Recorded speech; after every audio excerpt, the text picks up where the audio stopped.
Hola gent! Avui explicaré les dues diferències que hi ha entre els comentaris de celebritat. Repeteixo, bàsicament n'hi ha dues, els comentaris de textos i els comentaris d'imatges.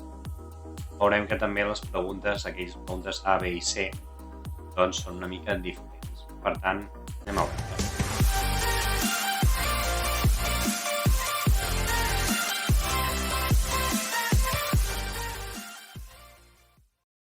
Molt bé, gent, doncs aquí ja tenim la primera font. És un text, com podeu veure, i les preguntes, aquelles preguntes A, B i C, doncs veureu que són una mica diferents a quan comentem l'imatge. En aquesta, la A ens diu descriviu el tipus de font i digueu de què tracta. Bé, en aquesta què hem de dir? Bàsicament, el que hem de començar és dir què és. Què és, no? Doncs això és una llei, per tant, és, de fet, la llei per la reforma política. Amb això ja estem resolent el què és.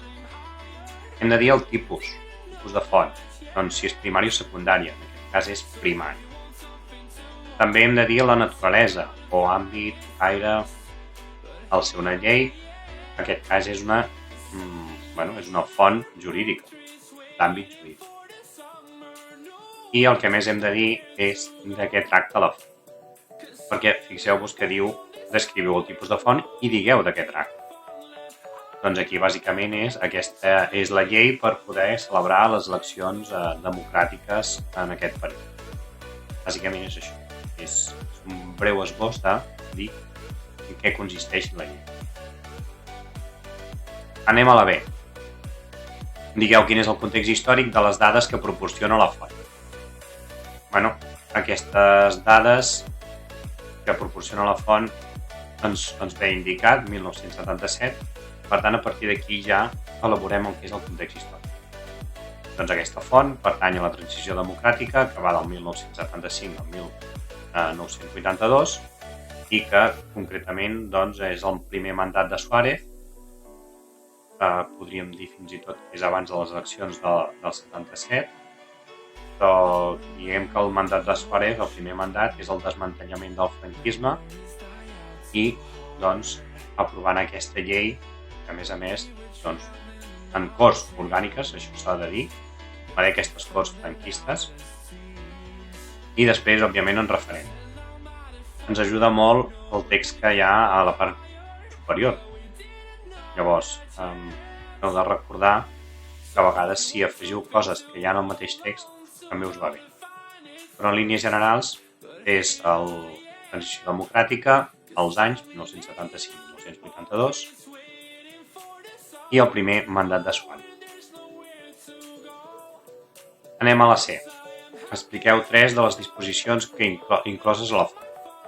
Què és això de les disposicions?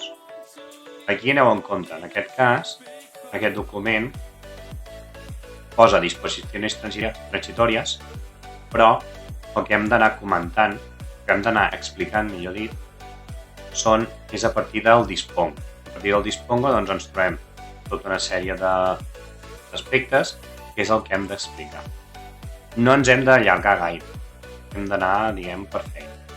Doncs el que es vol és establir una democràcia amb sobirania popular, que els drets de les persones siguin protegits per l'Estat i siguin inviolables, aquestes Corts noves que han d'elaborar, aprovar les lleis i, a més, promulgació per part del monarca, del cap d'estat, i, a més, el canvi del sistema franquista un de nou mitjançant la creació d'un congrés de 350 diputats i un senat de 207,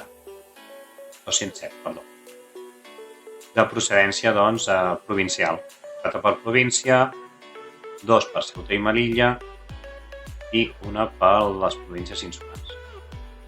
Una altra cosa que s'ha de dir d'aquest text, per exemple, és el tema de la llei fonamental. O sigui, aquesta llei es considera una llei fonamental, és a dir, aquelles lleis que venen ja del franquisme, que estableixen un sistema franquista.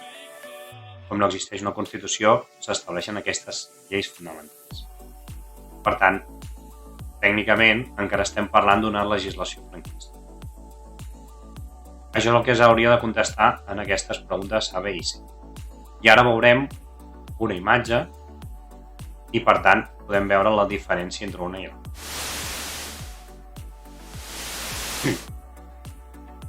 Molt bé, aquesta és la imatge i anem pas per pas. Fixeu-vos que ara ens diu identifiqueu el tipus de font i digueu de què tracta. Hi ha diferència? Doncs, com us puc ensenyar ara, abans es demanava descriviu el tipus de font i ara el que ens demana és identificar. Per què ens està dient això? Aquí fixeu-vos que el que hauríem de fer és, tornem a dir, què és? Doncs, quan us trobeu una imatge d'aquestes, sempre heu de dir fotografia. Fotografia o imatge. No cal que dieu diari, no cal que... No. Sempre aquest tipus de font el que s'ha de comentar és que és una imatge o una fotografia. Una fotografia de què? En aquest cas és la portada de La Vanguardia Espanyola del 24 d'octubre del 1940. Què passa amb tot allò de tipus de font, naturalesa, de què tracta? Home, de què tracta sí perquè ens ho demana, però tot el que és tipus de font i naturalesa no cal. No hem de dir si és font primari o secundari, tot i que seria font primari, però no ho hem de dir. Quan és una imatge, quan és una font que és un gràfic, un mapa, no cal dir si és font primari o secundari. De què tracta? Doncs la visita d'un dignatari alemany a l'Espanya franquista del 1940. Poca cosa més. Si anem a la B, diu, digueu quin és el context històric de la font.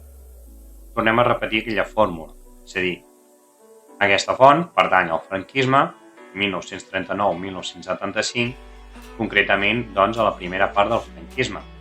O també podríem dir, concretament, al segon any de la vigència del franquisme en tot l'estat espanyol, 1940. Sempre hem d'afegir concretament l'any, en aquests casos. Llavors, podem afegir la data sencera, 24 d'octubre de 1940, o el 1940 ja seria suficient. Res més. Passem a la C. Expliqueu el contingut de la font i comenteu-ne les imatges dels textos. Bueno, de fet aquí com comencem?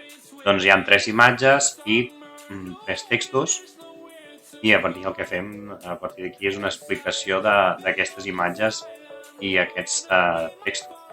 Aquesta font, que de fet la teniu just aquí, aquests textos de les fotografies i que bàsicament és una mica reformular-los tots i explicar una miqueta o ampliar una miqueta en comentari. Pel meu alumnat, doncs bàsicament això és el que és l'anàlisi de la font. Aquella anàlisi de la font que hem fet en els comentaris i que bàsicament el que s'està fent és això, explicar de què tracta.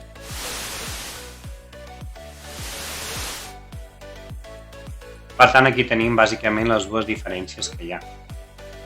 A l'esquerra doncs tenim el text i a la dreta o a sobre meu tenim la imatge.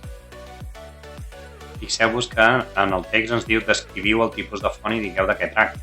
És a dir, hem de dir tota la informació de la font, hem de descriure tota la font. Mentre que en l'altre només és identificar-la, és a dir, què és. De què tracta, doncs, òbviament, totes dues es fan.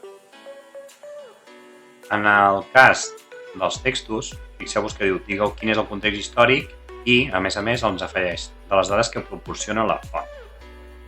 Mentre que en l'altre és digueu quin és el context històric de la font. Per tant, amb la frase curta ja tenim solucionat una imatge, un gràfic, etc. Mentre que amb les altres, doncs, ens hem d'esplayar una miqueta més. Quin és el canvi? Doncs que en la C expliqueu les 3 disposicions incloses a la font,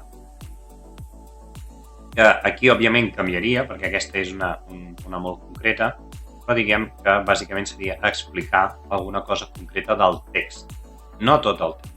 Normalment sempre es diu tot aquest paràgraf, l'últim, o aquests comentaris, etc. Mentre que en l'altre és una qüestió ja més general, més completa de tota la font. Poca cosa més a dir, gent. Són petites diferències que heu de tindre una atenció per saber diferenciar entre una cosa i l'altra. Però en línies generals és la diferència bàsica d'un text i el lloc que no sigui un text. I que bàsicament heu de seguir tots els apartats de les preguntes, que com podeu veure no només és un apartat, sinó en alguns casos són dos, o en alguns casos explicar tres. Res més, espero que us sigui d'ajut. Ens veiem. Adéu.